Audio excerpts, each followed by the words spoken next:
Production support for the weekly special is provided by Smithfield Communications, serving southern Indiana with high-speed fibre gigabit internet for businesses, hospitals and homes. Smithfield Fibre Gigabit Technology. Tap the power. IU School of Public Health Bloomington, addressing public health needs by preventing disease, promoting health, and improving quality of life across the state and around the world through research, teaching, and community engagement. IU Credit Union, now offering mobile access to IU Credit Union accounts, helping account holders check balances, transfer funds, and pay bills through their mobile devices. Available through the IU Credit Union apps for iPhone and Droid. The Al Cobine Recognition Endowment Fund, established by friends and family of Al Cobine to support jazz initiatives on WTIU and WFIU. And WTIU members, thank you. As the winter weather drags on, we've got some great Hoosier stories to remind you that spring is just around the corner. Annie Corrigan joins us in the studio with a brand new, deliciously sweet Earth Eats recipe. Travel to Spencer, Indiana to meet a glass artist and the mythical creatures of his craft. And discover an Indiana organization changing our communities one animal at a time. Plus, her voice has been called haunting and ethereal. Myah Evans will perform in the studio. It's all coming up right now, so stay tuned for this week's weekly special.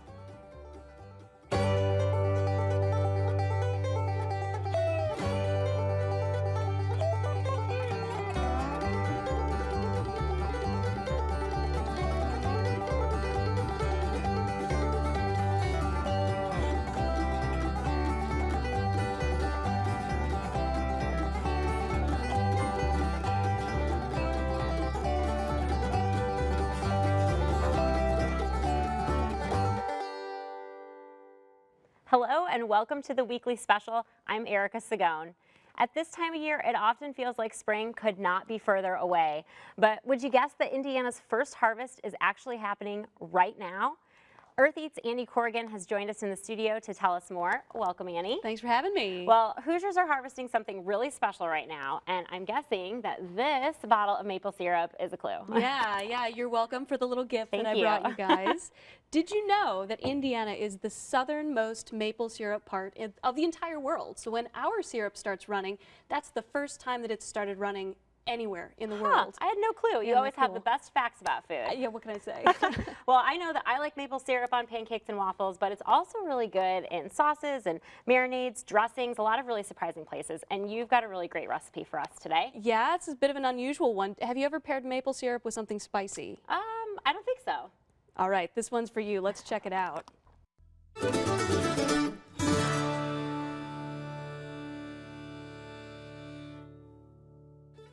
Earth Eats at Farm Bloomington. Love spending time with you. Let me guess. So we've got chicken, we've got scallions. Yep. Obviously maple syrup. What are we gonna make? Delicious chicken wings. Chicken wings. All right, absolutely. all right. Now these chicken wings are a little bit different than the ones you go out and get at one of those chicken wing specialty restaurants. These are ones I make at home, and they aren't deep fried, and there's no added fat to them. So it's a little bit healthier version. So what I'm going to do is just take these chicken wings. These are just plain old chicken wings. Got about a dozen there. We're going to just kind of spread those out so they're all on the bottom. This is a non-stick pan, which is important because we're not adding any additional fat to these. I'm going to put the skin side down, and now we're going to kind of build our flavors, which we always like to do. A little bit of salt, some black pepper, some garlic powder. So you want to really make them flavorful so you don't miss, the regular hot sauce that has all that butter and everything in it. We're going to add some chili flakes and some cayenne pepper. And then to balance that heat, we're going to add maple syrup. Okay, and that's going to give us kind of that glaze. Now this is not any maple syrup. This is from a local maple syrup purveyor. Yes, absolutely. Tim Burton at Burton Maple Camp makes this syrup. He also makes a signature syrup for the restaurant that has some lemon peel and spices in it. We're going to add some water. I'm just going to take about a cup of hot water, put that on the top. We're going to bring this to a good strong boil. So it takes a little bit of time. It takes about 20-25 minutes to cook these. But what we're looking to do is to have them steam and become tender at this point. So we're going to put a lid on, and that's going to keep the moisture in the pan. When you stick a knife in them and they're tender, then we're going to reduce the liquids into a glaze. So we're just going to let this simmer, and we'll come back to it in about 15-20 minutes. All right, I'll take a knife and just stick into them and see how the knife comes right out. It doesn't stick in the meat. That means that they're nice and tender and fully cooked. You really want to make sure your chicken is fully cooked, at least to 160 degrees. Okay, now what we're going to do is we're going to take the lid off and let these simmer and cook down until that liquid becomes a glaze. It almost looks like a honey or a syrup, and it's going to make the wings nice and shiny. Then we'll just finish tasting them, and they're ready to go. All right. All right, Annie, so you can see that this liquid is almost totally evaporated. We're just going to let it cook down just a touch more. I'm just going to taste this.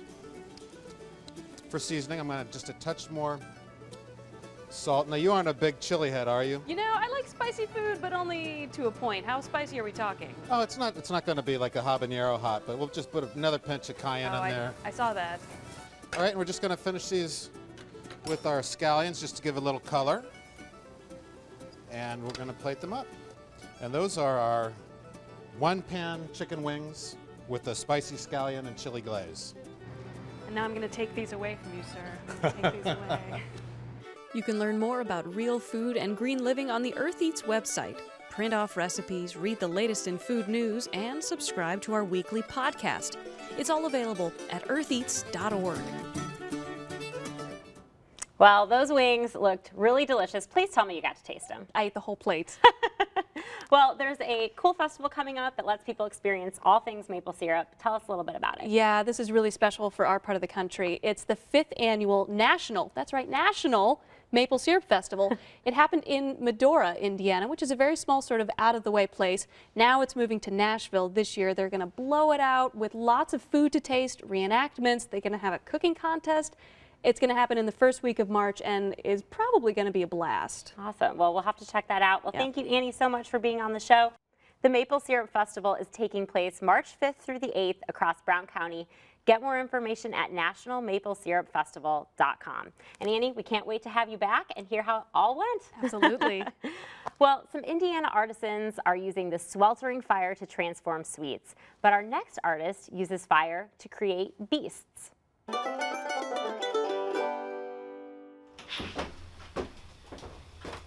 In this work, you have really good days, and sometimes you work all day and the thing hits the floor. The only thing you can do at that time is turn the lights off and pick it all up and do it again the next day. And I'll come out here at 6 o'clock in the morning because I'm just like, my head is full of this stuff.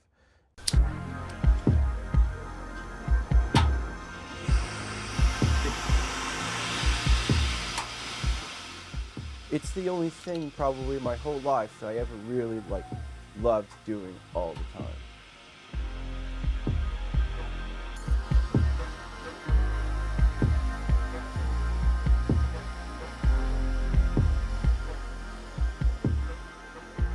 I was about 14 when I picked it up.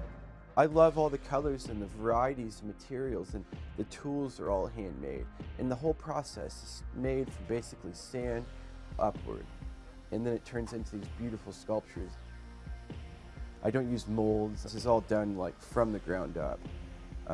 So it's a real kind of intimate process in a way, you know.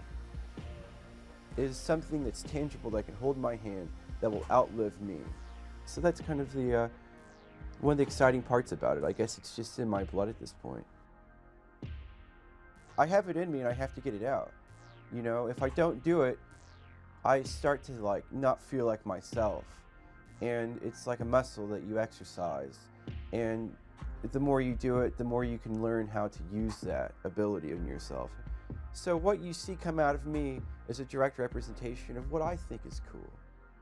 The over-dramatized characters and the huge eyes and the big lips and the big nose and the huge teeth. I don't try to make anything in my own work that I feel like is for anybody but myself. And maybe that's why they have a certain aspect to them, that they look like my work. Nobody really taught me how to do a lot of this, so I had to invent my own techniques. So a lot of it you just have to go out and figure it out. So it's just an exercise in creativity all the time. And you never stop learning, and you never stop studying it. And you know, you have to love it. That's the thing. You have to love doing it, or it won't work out. A lot of the time I've had people request pieces, and that's how I started to learn how to open the mouths and put tongues in the mouths. And I don't turn any kind of a challenge like that down typically. I'd rather just beat my head against the wall trying to figure it out, and then maybe on the 10th try, you know, you have this amazing new idea, or like you learn something out of it, even if that's to never do it ever again, you know. I don't honestly always know what I'm going to end up with. I might have a drawing that I wanted to base it off of, or a characterization of something. You just start kind of letting it happen, and that's where the piece itself starts to kind of become its own interpretation, and it starts to kind of do its own thing, and you just guide it. And according to how much pressure I apply here, or how much gravity I let take this, it might become a whole different look. So it's the only thing probably my whole life that I ever really loved doing all the time. And I feel like that I'm now coming into my own. This point in my life is maybe the time when you make some of the best stuff. It's exciting. It's fun to watch. It's an exciting time to be in it. And this is kind of where I fit, I guess. Jordy is producing incredible pieces every day. To see the latest artwork for purchase, visit his Facebook page at Family Dog Glass. While Jordan lives in the heat, our next guests are working to beat the heat, but in a very unexpected way. We're joined by Carla and Melissa of Pets Alive. It's a nonprofit spay and neuter clinic that serves 24 counties in South Central Indiana. Thank you so much for being on the show with us today. Appreciate it. Well, thank you for having us. You're welcome. Melissa, can you tell me a little bit about the services that Pets Alive provides? How does this all work? We provide spay-neuter services for dogs and cats throughout the 24 counties in South Central Indiana. And every day we serve 3 segments of the population. We have our local clients that schedule their appointments with us directly and bring them to the clinic to have the surgery. We pick up Bloomington Animal Care and Control adoptable pets every day, bring them back to the clinic for surgery, and then we go to a county on a specific day and pick up the animals there and bring them back to our clinic as well. While they're there getting their spay-neuter surgeries, they can also receive their additional vaccines. The rabies vaccine is required by state law, so if they're not current, they must have that. But we also will give the core vaccines, parvo distemper, the feline upper respiratory. We'll do some testing, heartworm testing, feline leukemia, FIV testing, microchipping, so they can have that done at surgery time as well. Our low-cost clinics we have daily from 4 to 6, and that is when anyone can come in and bring their pets in for low-cost vaccines. At that time, that's no appointment necessary, first come, first serve, and we have those Monday through Thursday. Okay, and you do work with feral cats, and Yes. you treat them and then you return them. Correct. Tell us a little bit about why that's your model and why it's important. It's important to handle the feral cat population because that also contributes to the intake of cats in the shelters, as well as in the domestic population, because people will find litters of kittens, bring them in when they're small enough to domesticate them, and then take them to the shelter. So the feral cat population is a huge population of all the felines, throughout the counties that we serve. And the trap, neuter, return, it really helps to eliminate those colonies and keep them from expanding and getting bigger, because cats are territorial and they're going to guard that colony and other cats aren't going to come in, whereas if you trap, remove, and euthanize, it's just going to be a vacuum and other cats are going to continue to come in. And what it's been proven over time is that the trap, neuter, return, once you trap them, neuter them, return them, that colony stabilizes, and then over time, as the cats get older and die of natural causes, the colony becomes smaller. I see. And the Pets Alive clinic has been around for 10 years, coming up this March. Carla, you've been there from the start. Tell us how it got its start. Well, actually, Pets Alive has 2 stories. The first one started when we incorporated in 2010. And we came together, there was a group of women who came together in response to the high euthanasia rate. And basically 75% of the animals were destroyed in our local shelter. And when we found that out, we were aghast. And we knew that if other people found out that statistic, that they would want to get involved like we did. So we started out with adopt-a-pets. We just wanted to get these beautiful animals into as many homes as possible. And we did that for several months and realized that how exhausted we were, and we just made a slight dent in the euthanasia rate. So after driving some puppies up to Wisconsin Humane Society, who was actually taking animals for other shelters, and coming home that night covered in you know what, after driving 7 hours one way to deliver 28 puppies, and realizing that the shelter was full again of healthy adoptable animals, I realized that something else had to change. We had to do something different. So I started looking at what other communities around the nation were doing to address pet overpopulation. And what we realized is you can't adopt away this problem. It requires aggressive, high-volume spay-neuter that becomes a critical component to address it.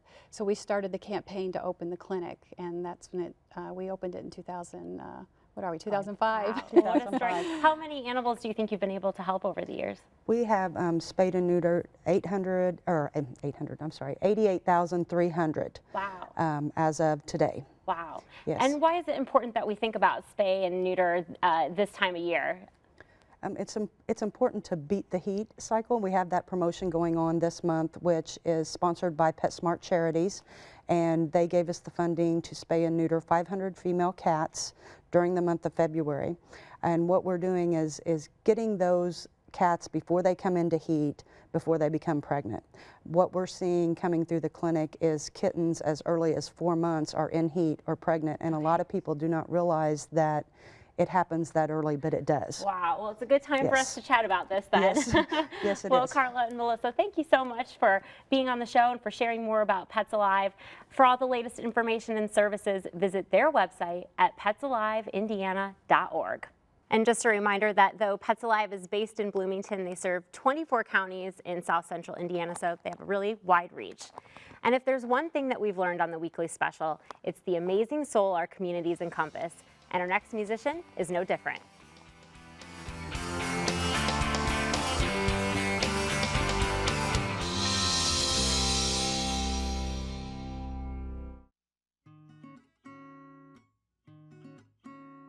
My interest in music started when I was, I want to say like 12. Like I got into musicals because that's what my mom showed me a lot. So I started getting into music that way because I really wanted to be an actor.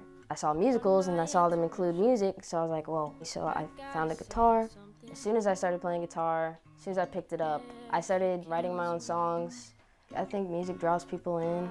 There's a lot of different aspects to music, but some people could be listening to it for the lyrics, which is more the storytelling, and some people could be listening to it for the melodies and the sound more so than the lyrics. So I try to make the sound appealing, but make sure that I stick to what I believe in, what I know, and make sure that the lyrics are there, but make sure that the sound is there so like it'll attract people, and if they really listen hard, then they'll hear the lyrics and they'll hear the story.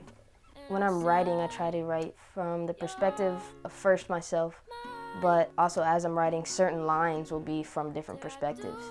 I try to fit in more than one perspective in each song. I think my previous interest in acting has influenced my songwriting. It's influenced all the creative aspects of myself. It helps me to envision an image while I'm writing the song. Sometimes I do feel like an actress of my own life. So it's like, music is my life. Like my music, my life is just surrounded by music. Even if I'm not creating music, I love listening to music, I love supporting music. I just think music is everywhere. What I enjoy most about performing is the energy I get from the crowd. I like when they're listening so I can tell my stories and tell how I feel and give those perspectives and be able to display my vision to them clearly so that we're all on the same page. And also for myself, for the show, I try to make every show better, every single show. I heard this somewhere, but I wrote it down and I tell it to myself now before every show to try and get myself like pumped up and into the mood. But I hope to give them time like they've never seen it before. And now, Myah Evans.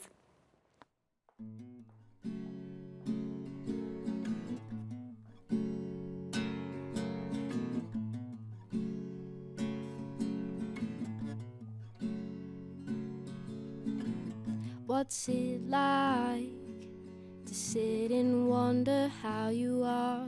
'Cause you look like you got a lot on your mind. I'm trying to decide if I should take what's mine. Like my chances, those glances, our stances at ease. And it could be like that, or I could scoot to the left. Say I gave it my best, or give it nothing at all. I'll let this feeling starve and let it die one day of a consumption too large. But for now, just hold my hand and let it go. I got a place where you can hide and lose control. Take your heart and let it bend. I got a place where you must depend on flexibility. So let yourself flow in my direction.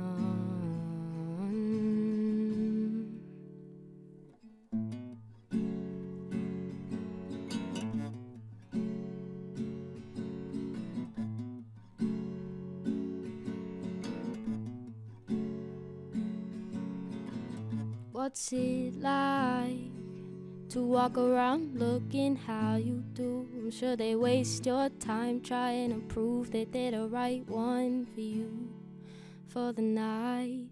But I can assure you that I'm not far. If they try to take it too far, we'll see how long they flow, then watch them go. It's quality over quantity. Now you may be catching on to me, but I got a song to sing and a wrong to keep right in my mind. Hold my hand and let it go. I got a place where you can hide and lose control.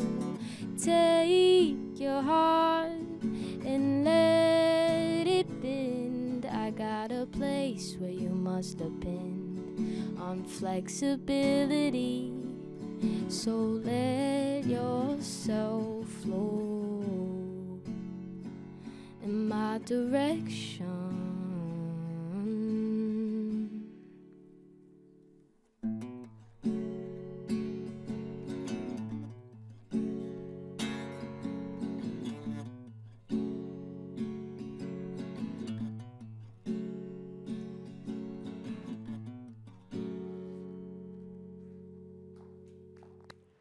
Myah, that was so lovely. Thank you. And you can get the latest information about Myah's upcoming EP release and tour dates at her website, myahevans.com. And as always, be sure to keep up with the Weekly Special's latest features and bonus videos at our website, weeklyspecial.org. Well, that's all the time we have for tonight. Thank you so much for joining us and have a wonderful weekend. Once again, before we go, Myah Evans.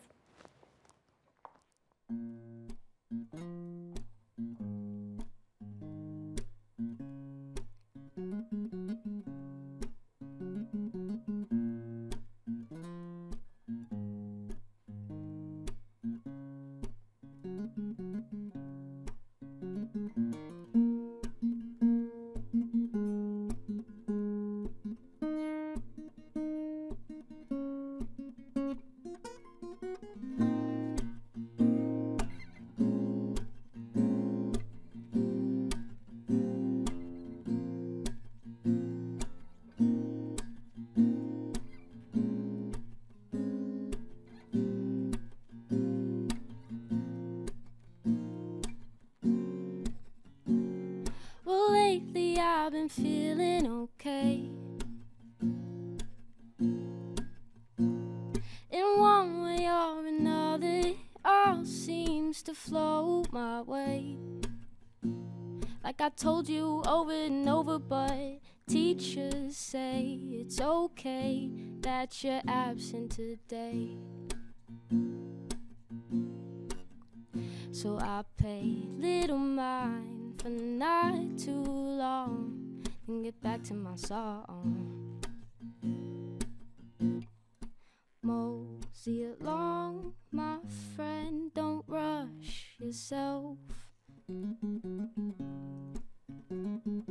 Mosey along, my friend, don't rush yourself. Mosey along, my friend, don't hurt yourself. Mosey along, my friend, be kind to yourself.